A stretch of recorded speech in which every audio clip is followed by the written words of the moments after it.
Good afternoon, everyone, and welcome to Utilizing Fintech Partnerships to Power Your Digital Future. To remain competitive against large national banks, smaller and mid-sized banks and credit unions are increasingly partnering with fintech firms to bridge the gap between their core providers and the experiences expected from their consumers.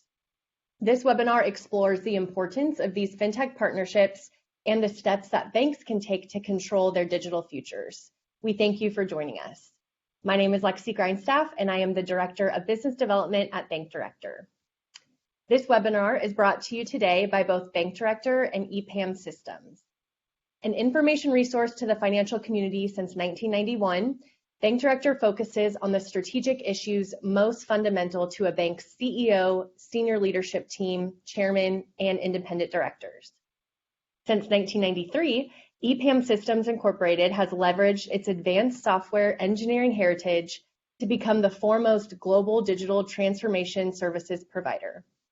Through its innovative strategy, integrated advisory, consulting, and design capabilities, EPAM's globally developed hybrid teams make the future real for clients and communities around the world by powering better enterprise, education, and health platforms that connect people, optimize experiences, and improve lives.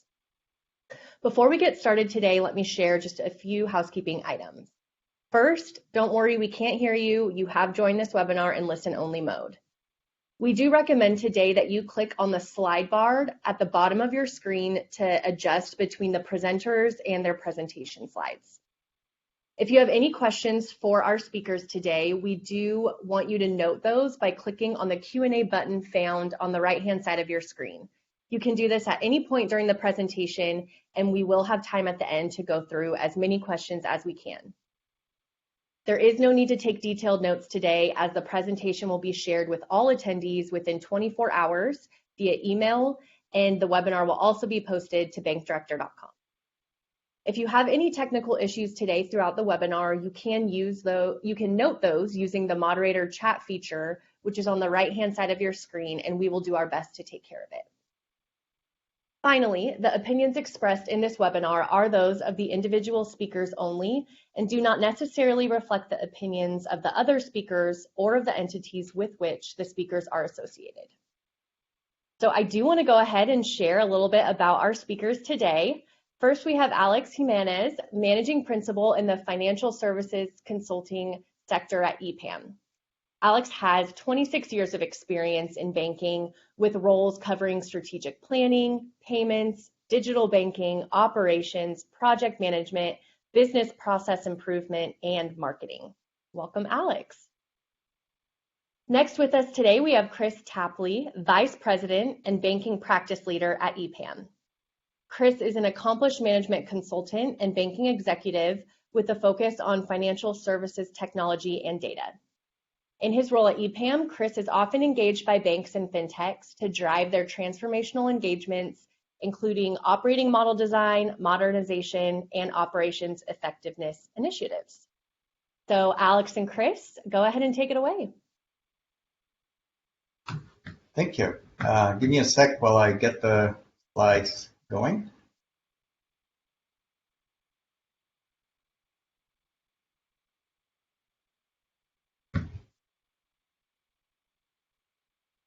Sorry, this seemed easier in the practice. All right. So today, as we said, we're going to be talking about how to use fintech partnerships to help the digital transformation of banks. But first, before we do that, I want to step back a little bit and talk about why this is important. I'm sure that all of you will agree that banking's present and future is digital, but we still like to do a little bit of background here. So, for the last decade, we've experienced digital technologies such as mobile devices, smartwatches, other devices marrying the internet, think back in the early aughts, to the physical experiences of all kinds. So, for example, both Chris and I are big Disney fans, and when we visit Disney World in Florida separately, not together, We use what is called a magic band. It's a device that is very much like a watch, and with it you can gain access to the parking, to the hotel room. You gain access to the parks. You pay for meals, and you get into special queues for rides.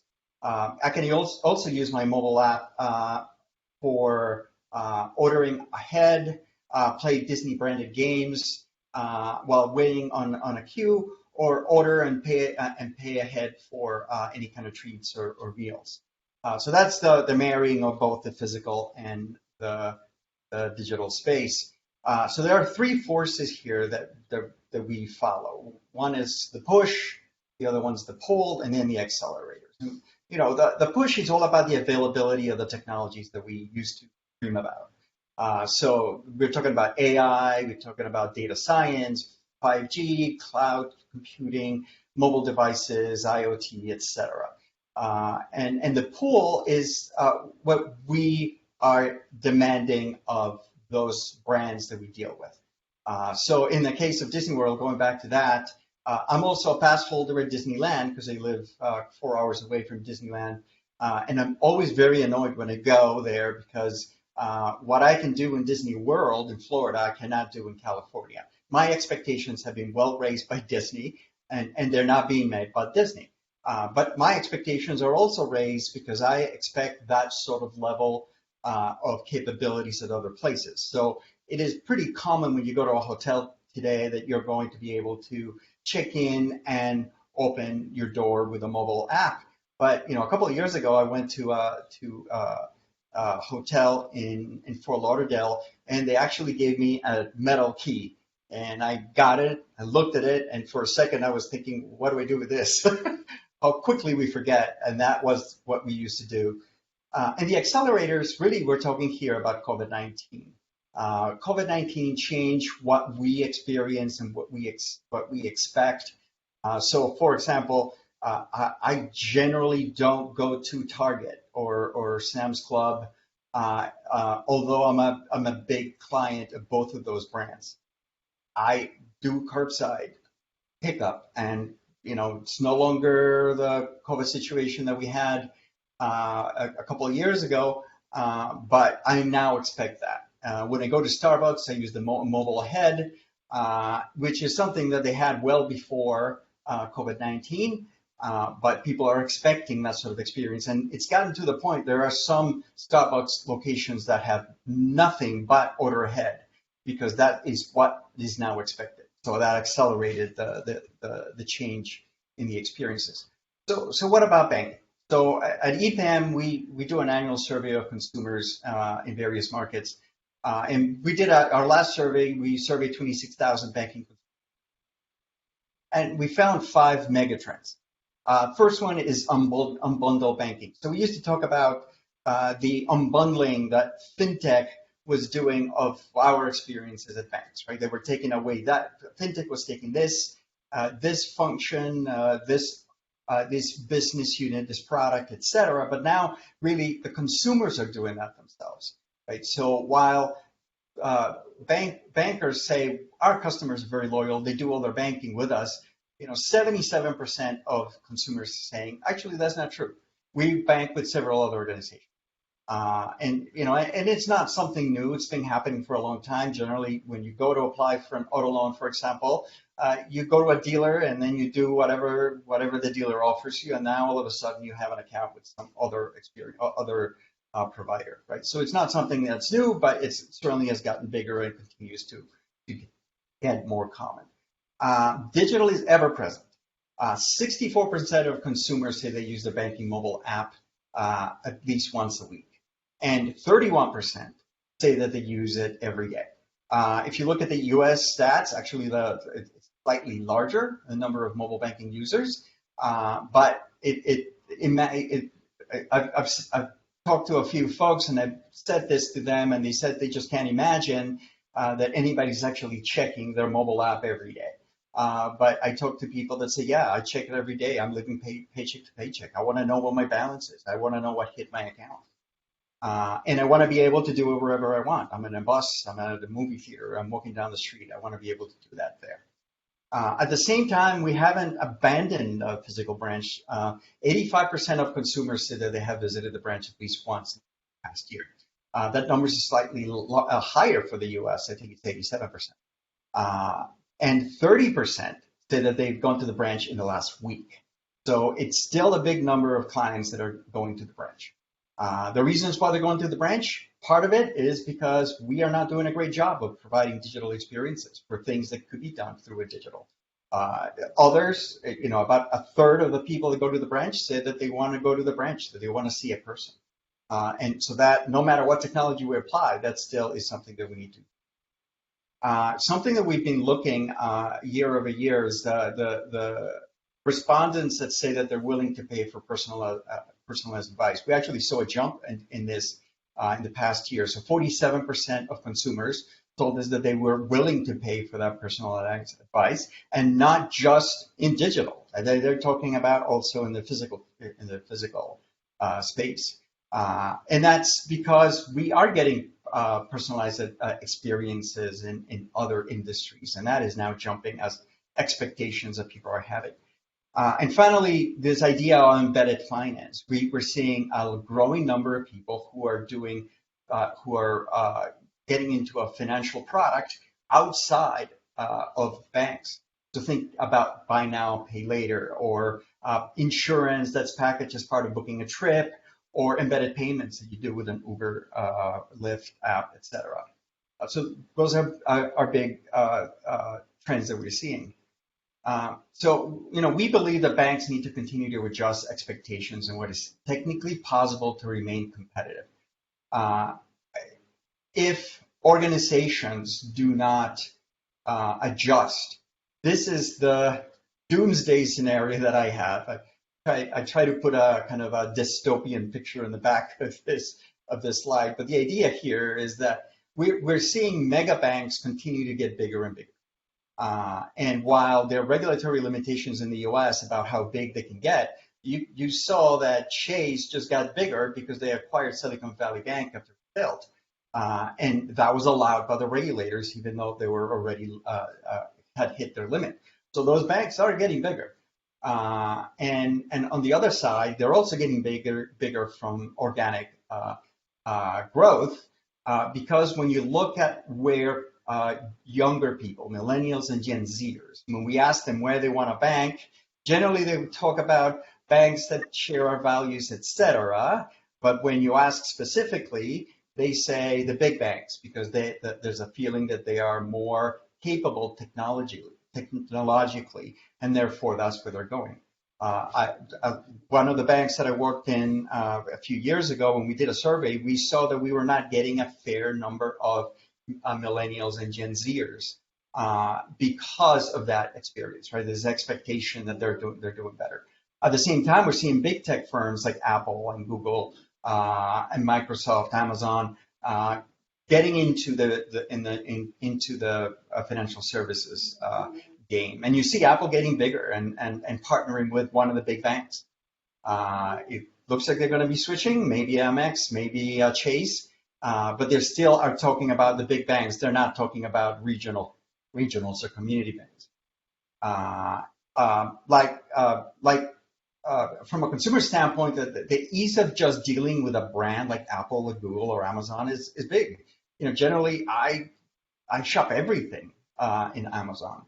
Recently, I bought a mattress through Amazon, which is something that I haven't done in a long time. And I believe the last time I did, I went to a local mattress store and haggled to get a mattress and then had it delivered. It was a big pain.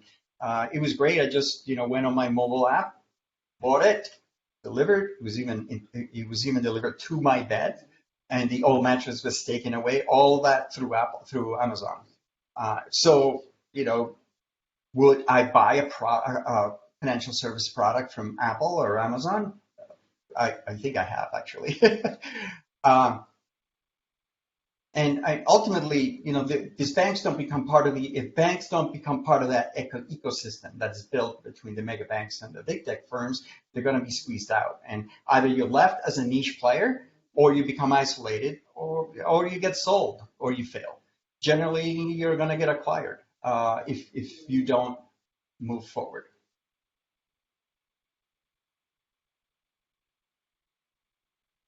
So the good news is that there is a clear path to fighting this dystopian future that I talked about. Um, Despite what you hear from the financial press, my primary bank, so my bank, is still very much trusted by the majority of consumers, right? Where we ask them, the bank that you consider your prime bank, did you trust them? 78% of consumers said that they did. Only 5% of those that we surveyed said they do not trust the bank.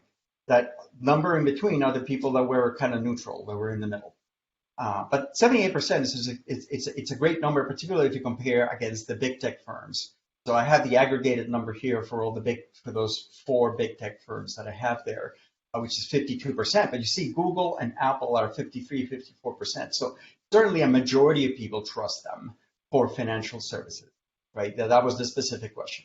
Fintechs, surprised by this number, was lower. But when you look at what people are most often using fintech for, which is P2P payments like PayPal and Venmo and the Cash App, 55% of people say that they trust them.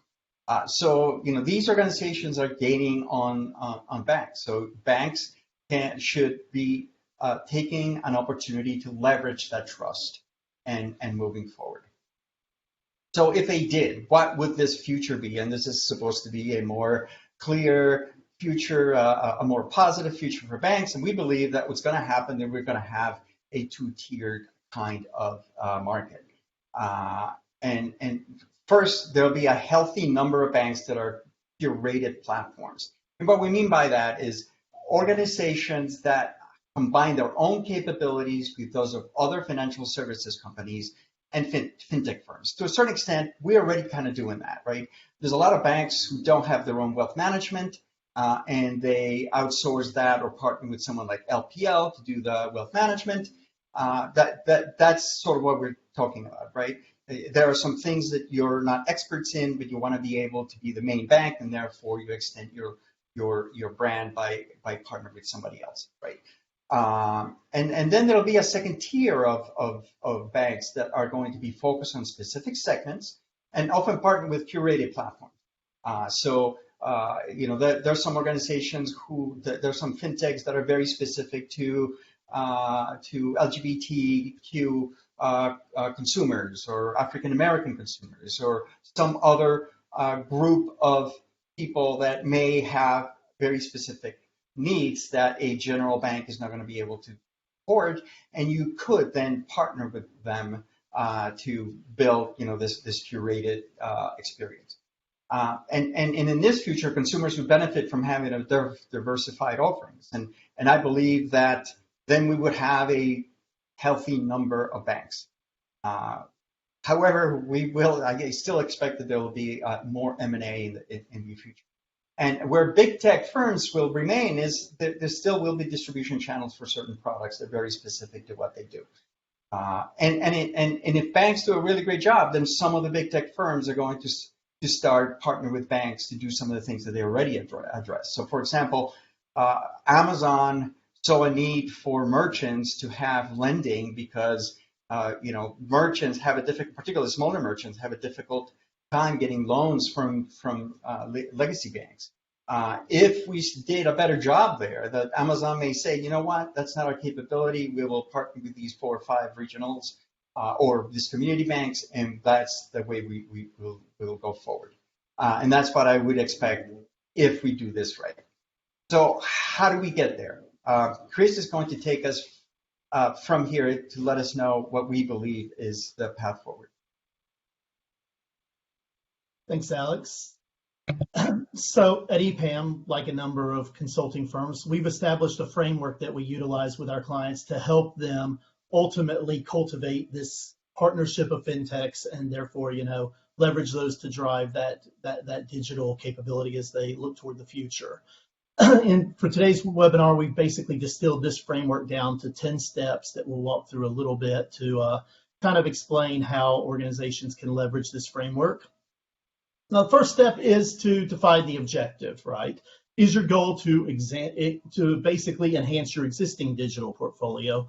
Are you looking to expand upon the capabilities and offerings you have digitally?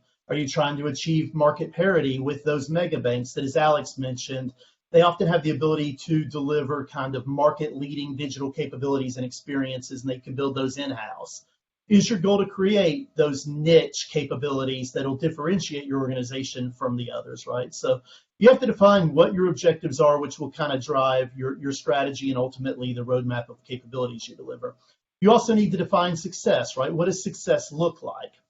How will you measure success? Defining success is certainly a key part of defining your overall objective. And if you don't define success and have an adequate way of measuring it, you won't truly know if you've been able to kind of achieve your goals ultimately until perhaps it's too late in your digital journey. So once you've defined your objective and define your success metrics, you've got to assign ownership, right? Ultimately, someone has to be accountability for a plan to support this journey, right? Whether that accountability lands with the CEO and the board typically is no problem. However, generally the CEO will then kind of disaggregate or push down that accountability to leaders. Traditionally, maybe the CIO, Chief Strategy Officer, even the Chief Digital Officer at many small and mid-sized organizations.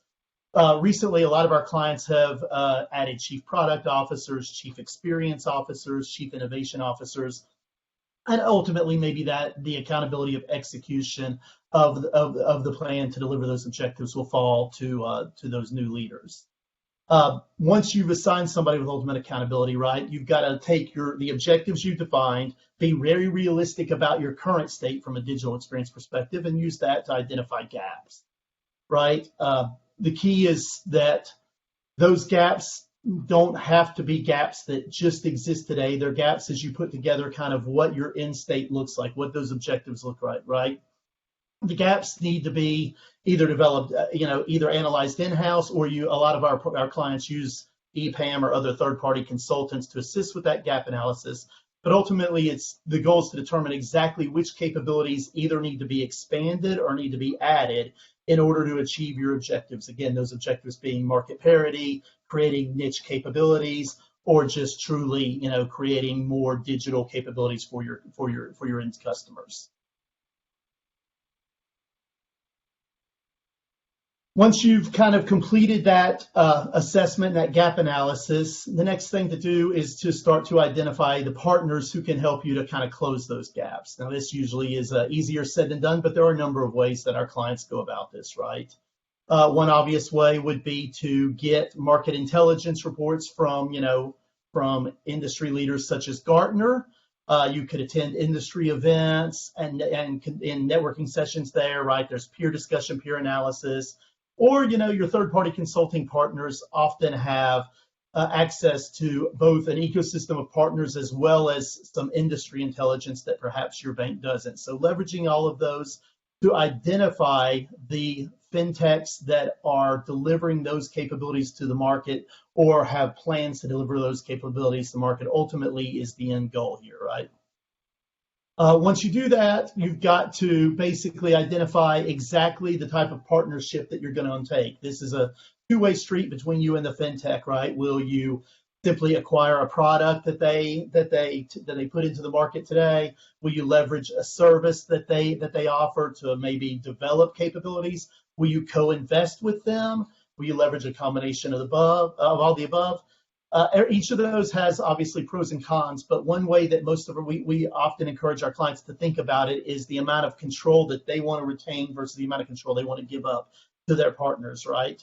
If you think about it on a spectrum, from product acquisition where you have the least amount of control, you're just consuming a product that they have pre-built and control essentially the development roadmap, things like that, through co-investing, through service utilization, or maybe even investing in the fintech themselves. That moving up that ladder allows you to create more control for yourself across that digital capability roadmap. Once you've made that determination, then it's time to actually, ultimately kind of make your resource investment, your allocation, and then over time evolve it. And what we mean by that is that Those resources are going to be your people and your people's time and the growing of your people and your staffing to support the implementation, development, whatever of those capabilities. Perhaps financial resources that you'll invest in getting that product to market.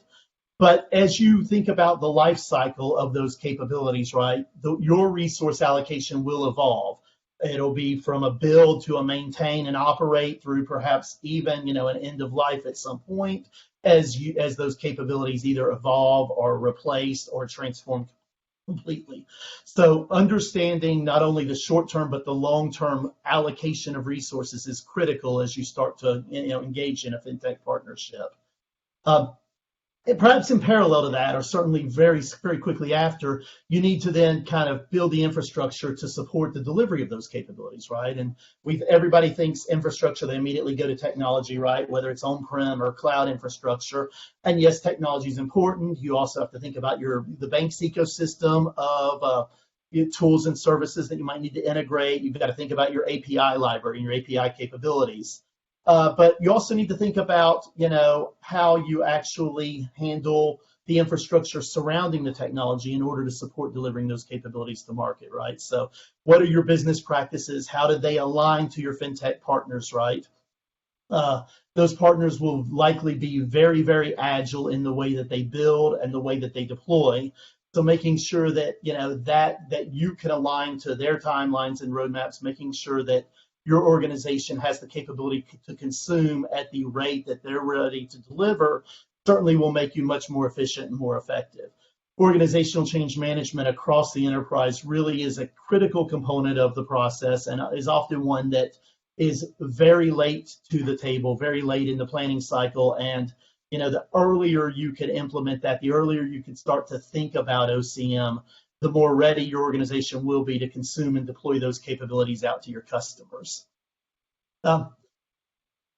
As you start to move through that journey, right, you will realize very quickly, I think, through fintech partnerships that you're going to need to adjust your planning processes, right? Again, we talk about the rapid rate of change, right, in the digital ecosystem, the capabilities that are very, very quickly coming to market, very, very quickly being evolved, and thus, if you can't match that rate of change, you will certainly be left behind. A recent study, BAI, put out into the market, right? 44% of U.S. customers now conduct all of their banking digitally.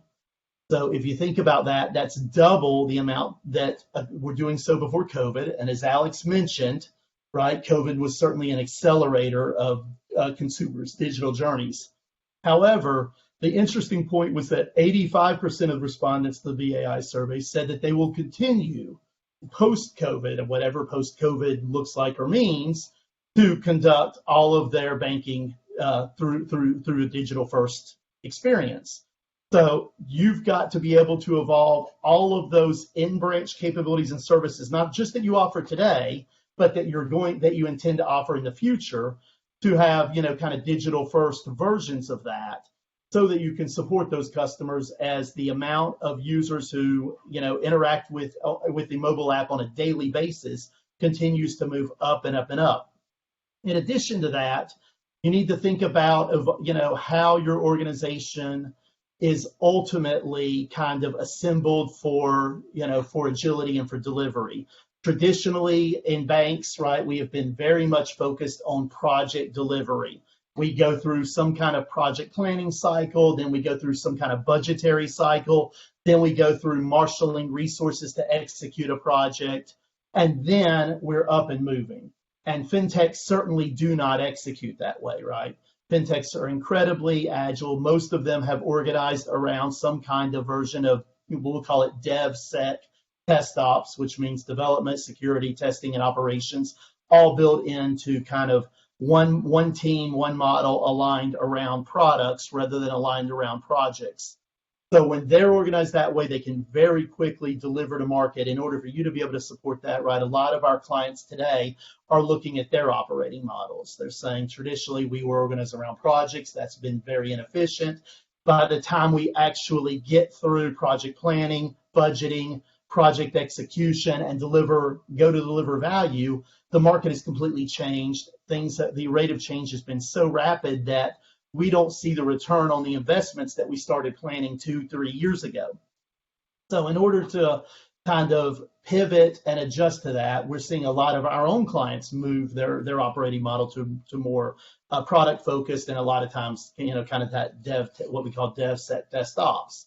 In doing so, they're organizing around products, or even from a maturity perspective, some are organizing around services. What this allows them to do is create teams who are responsible for building, testing, securing, and operating that product across its entire life cycle. They have a budget allocated to that product. They don't have to fight for dollars every year. They don't have to spin up and spin down teams based on resource capacity each year and based on demand. And then ultimately, our most mature clients have started to focus on what we call services, a services delivery model rather than a product model. What I mean by that is, even in a product model, you can be inefficient, for instance, across your various originations or across your various products like loans, deposits, mortgages, whatever those happen to be, credit cards. You probably have some kind of digital origination. Oftentimes, those digital origination components are built specifically for those various products that you're putting in front of your customers. So you have deposit account opening, you have consumer loan origination, mortgage loan origination. However, at the end of the day, right, origination is simply a set of business and compliance rules overlaying a bunch of an amount of data intake, and then essentially a decisioning process, an underwriting decisioning process that ultimately, hopefully, books a credit to your account and grants your consumer their money. So what our most mature customers have done is evolved into a services-focused organization so that they can either build or partner with fintechs to consume or co-develop capabilities that they can build once and deploy many, meaning origination deployed across all these various product sets, rather than building unique origination solutions, one-off for each of those products that they want to put in market. So as you evolve your organization, you'll create more agility, you'll create more alignment with your fintech partners. Ultimately, you'll be able to deliver to market much quicker and therefore see the return either sooner, or in some cases see that return at all, because when the market's evolving quickly and you're not, oftentimes you won't see that return on those multi-year investments. Beyond planning, certainly you've got to start to iterate your processes across your entire life cycle, right? We talk about your partners. You need to evolve the processes that you've got in place jointly with those partners, but you also need to think about your internal processes, right? One typical case would be your traditional sourcing or vendor management process, right? Many times this is a long pole in the tent when you're trying to onboard a fintech partner and deliver new capabilities. Sometimes it could delay that project launch by as much as months. So trying to refine our existing processes, taking guidance from those fintech partners who are much more agile, understanding you've got to account for things like vendor risk and third-party risk, but ultimately trying to enhance your processes, become more agile across your entire organization, will lead to the ability to, again, put those capabilities in front of your clients sooner as you really continue that, kind of digital-first journey. Ultimately, at some point, you will get your product to market, and now it's time to kind of revisit those original success metrics, right? You're going to find that those metrics hopefully are the right metrics. You know what good looks like. You can actually measure yourself. You can determine that you're measuring the right things. You see the right response, the right return. But there will be metrics that you either determine don't have as much value as you initially thought, or because of changing landscape or evolving landscape, the metrics need to be modified. You always need to be revisiting those metrics, trying to determine, does this metric adequately reflect the objectives? Does it adequately reflect good? And does this metric actually does a miss of this metric actually yield some kind of impact that will drive us ultimately toward good?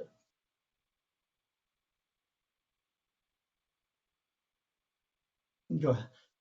So while 10 steps might seem like a lot of steps to take on for, as you start to build this fintech ecosystem and create this, this group of partners to allow you to kind of accelerate your digital journey, your capabilities, the good news is that you don't have to undertake this journey alone, right? Partners such as EPAM or your other consulting partners, this is what we do, right? Most of us have already cultivated and established fintech partnerships and ecosystems that you as clients or you as our partners can certainly leverage and hopefully derive real benefit and ultimately accelerate your journey.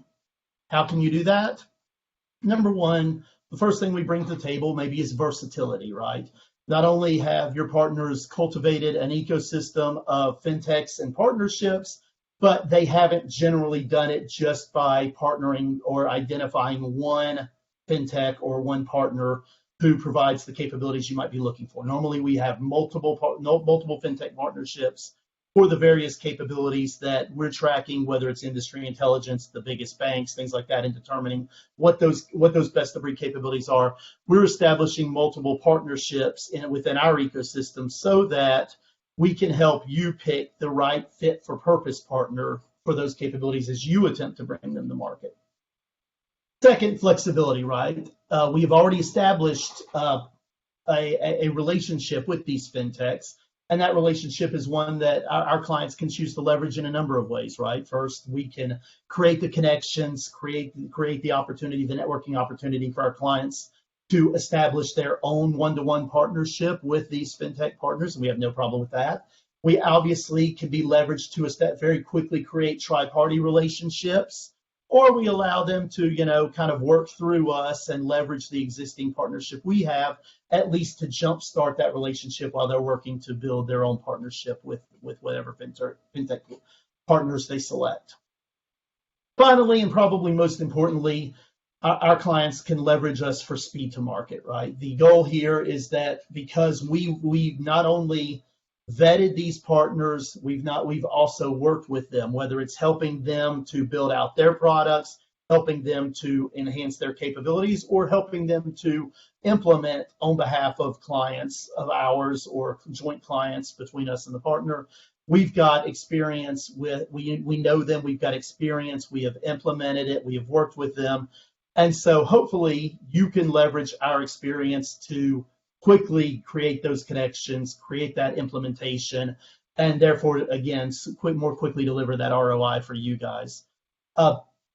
In addition to that, in many cases, we pre-built connectors with these partners, right? So those connectors allow us to basically very quickly plug these partners into your existing ecosystem, whether it's plugging into your core, whether it's plugging into your digital channels, wherever that needs to be incorporated, so that, rather than waiting for the build out of this, this API library and this integration that maybe didn't pre-exist, you can leverage one that is already existing.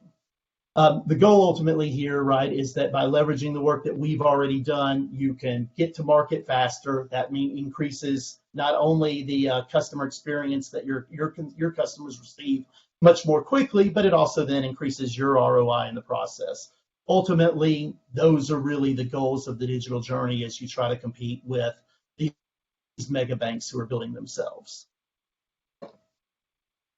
Great. So, Lexi, I think you sending it back to you.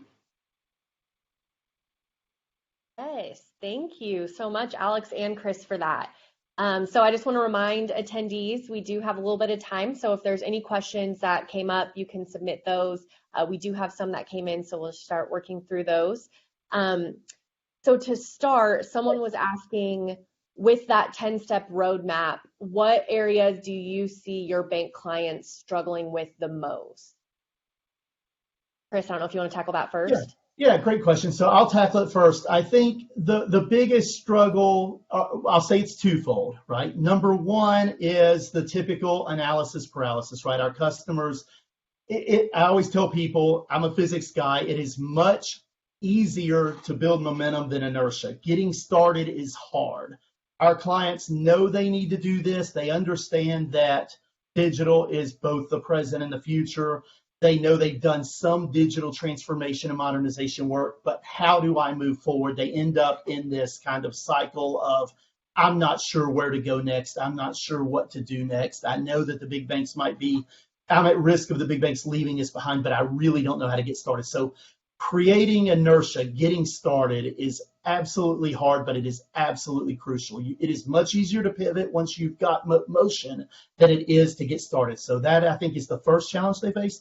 The second one, again, in a lot of cases, is that they don't have exposure to as many fintechs as the larger banks and the other kind of fintech and bank tech players do. So identifying the right fit for purpose solution provider, they hear about fintechs, they read about them on the internet, but identifying the right one who has the right capabilities, the right expertise, has been there, done that. A lot of times when they go about that journey on their own, just landing on the appropriate partner can be difficult. And that's why, we always offer, we're glad to help you. We're glad to give advice, right? And walk you through what some of that fintech ecosystem might look like, because they just sometimes don't have the exposure. Yeah, from my experience, Chris is correct. One of the things I would add is when I see organizations doing this on their own, they wind up doing what my friend Jason Henricks calls the fintech petting zoo, right? It's going to San Francisco, spending 3 days visiting with a bunch of fintechs, and then coming back with all kinds of connections, but no activity, no action. And generally, it's because they haven't gone through the step of figuring out what gap do we have and what do we need to do. They came back all excited. They talked to someone at SoFi. Oh my God, they're so amazing and so smart. Okay, are they a client? Are they a possible partner? No, but they were so fun. Okay, look, I got a pen. I'm being a little facetious, but I have actually seen that, and I've actually worked in organizations that said, let's travel to San Francisco and let's go do that, right? No, and I would say at Bank Director, we hear very similar things, but I think seeing that roadmap and here's some steps, here's how to kind of get that forward motion is really helpful. Now, something else I feel like we hear a lot, and another question we have is kind of the difference between a vendor and a partner. So can you guys kind of lay out what are some of the practical differences between a fintech being just another vendor and then someone who could potentially be a full-fledged partner? Alex, you want to start with this one? Sure. Yeah. So the difference is really in attitude, but it could also be a little more than that. So as Chris mentioned, you could just do a contract with a fintech to provide whatever services they provide, and they're just another vendor, right? But one of the things that a lot of fintechs are looking to do, and their goal is to change the industry for the better, to serve customers better, and it's not just to sell the next widget. So to do that, many of them are looking for true partnerships where they're saying, okay, we are going to put skin in the game here. And that's something that us bankers don't understand. I have never had that.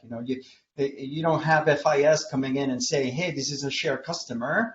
They're your customers. You deal with them, right?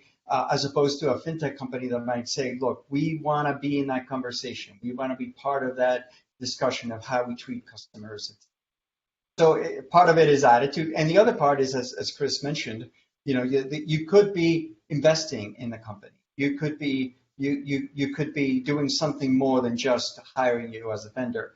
That does make a big difference, though, in vendor management, and it kind of has some pros and cons there. But I recently worked with a financial services company that decided that their digital banking solution that they had chosen, the one they wanted to invest in them, and they became part of the investors, and they actually had a seat in their board. So as opposed to what I had to do when I headed digital for a bank, I had to beg and beg of our vendor to do some innovation. If I had a seat in the board of a company, I would have a lot more power to be able to influence that roadmap of what are the next features that are going to be done, right?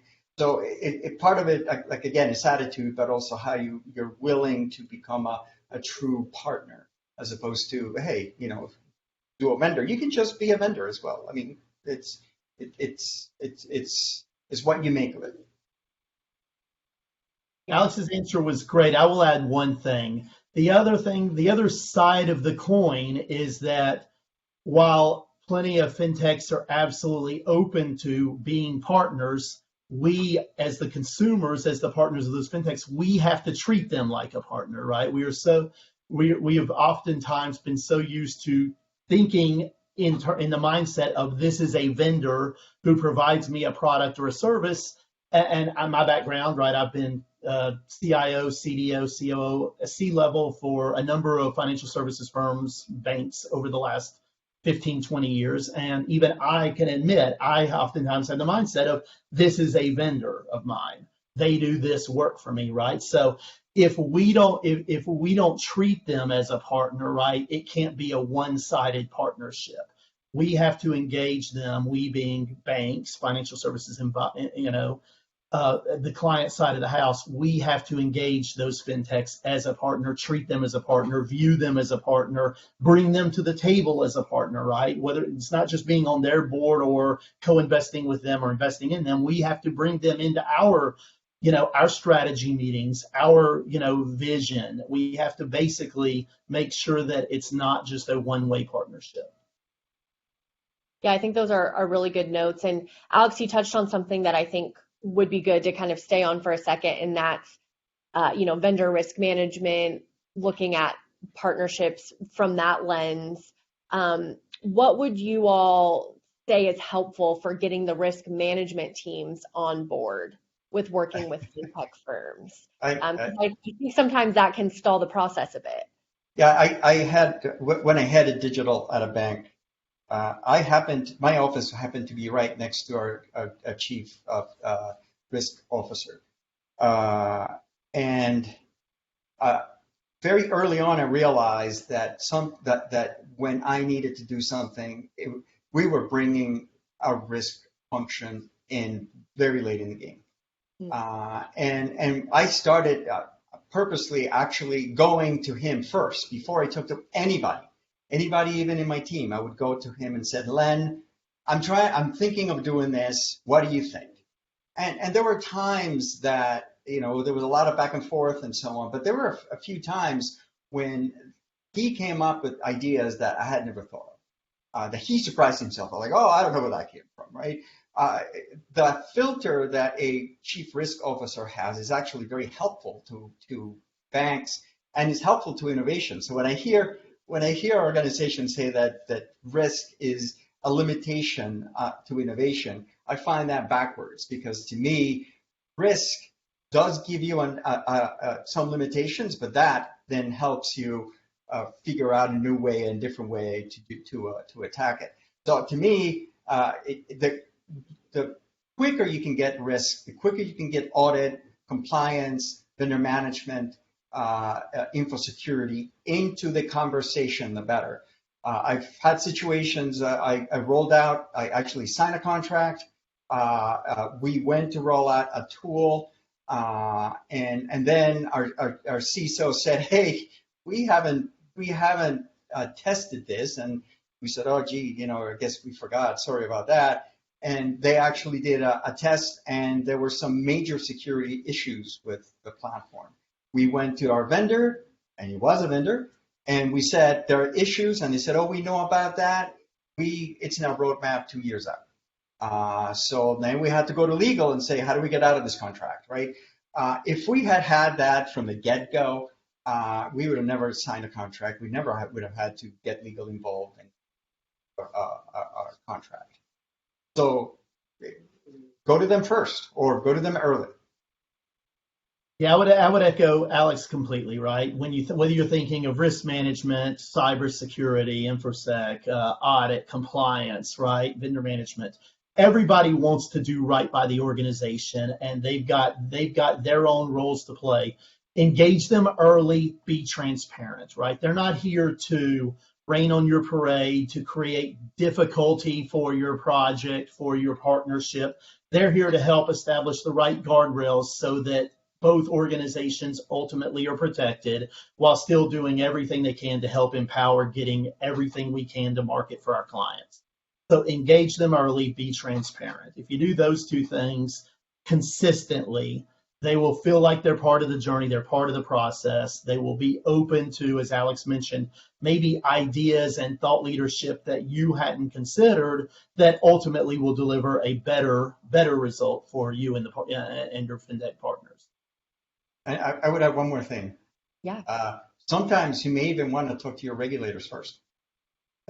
That's probably not something you hear from an innovation a person or a digital person, but there's a few instances where something, I knew an examiner was coming, 3 months down. I gave her a call and said, hey, we're trying to do this. Any guidance? And they were very surprised that somebody actually said, hey, we're trying to do this. What do we do? And they had some good guidance. It was not as detailed or as much as I wanted, but they were ready when they came in. They already had the discussion with us. We didn't have to spend an extra day just covering this one thing that we were trying to do. So it saved our time, but it also gave us some interesting input that we wouldn't have had otherwise. Yeah, no, that's an interesting note, and something that maybe some people on this call wouldn't think to do. So another question that we have are, what are some examples of metrics that banks could use to gauge success? So I'm assuming that means, success when choosing a partner and kind of starting that relationship. What are some metrics to use there? I think you've got metrics both in the partnership, but then ultimately metrics in the capability that you're delivering to market, right? Because ultimately the end goal is not to establish a fintech partnership, but it's to quickly close those gaps in your digital service offerings so that you can be, again, whether your objective is competitive with mega banks or a niche provider with some kind of, innovative product. So ultimately you've got metrics on both sides of the house, right? From an partnership, from establishing a partnership, right? There's a number of KPIs that certainly EPAM and our partners use around, how frequently are we, assessing our success metrics? How frequently are we communicating, and in what mechanisms are we? When there's issues, how much attention is being given to those, and how much are they being kind of triaged and attrited? When you think about early establishment of a partnership and growing that journey, right, it's often about communication. So how are you communicating? What frequency are you communicating? What are you doing to actually progress toward that end state, right? So if you're tracking metrics as you are trying to either create, consume, or deploy that product, all of those tracking metrics are critical.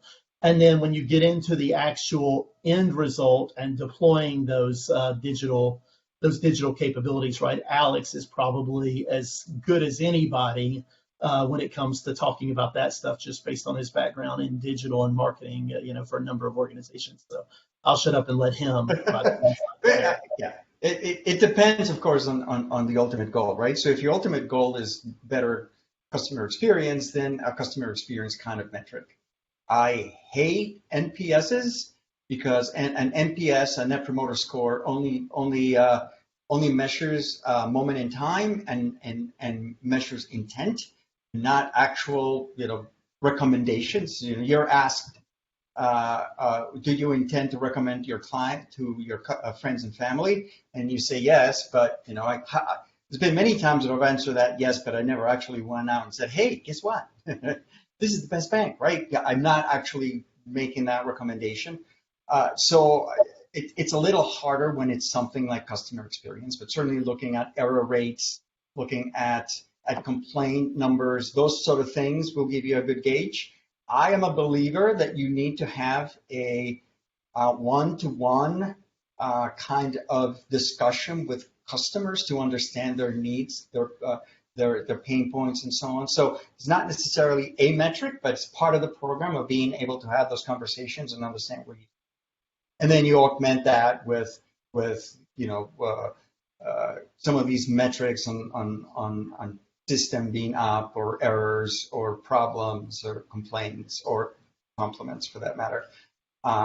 That if your goal is for economics, then it's fairly simple as things like ROI and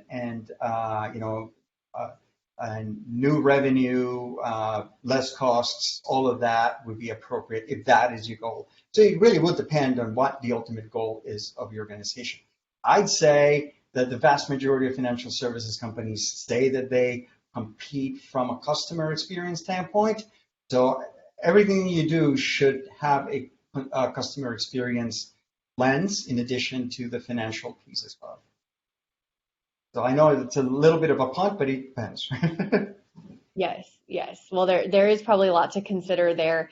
Well, this has been really informative. What I would love to do, just kind of as we wrap up, is maybe have the both of you kind of leave one final piece of advice, summary for those on the call and those who will tune in later, for anything that they should consider as they start this digital roadmap, as they're assessing it, as they're strategizing. So Chris, we'll start with you.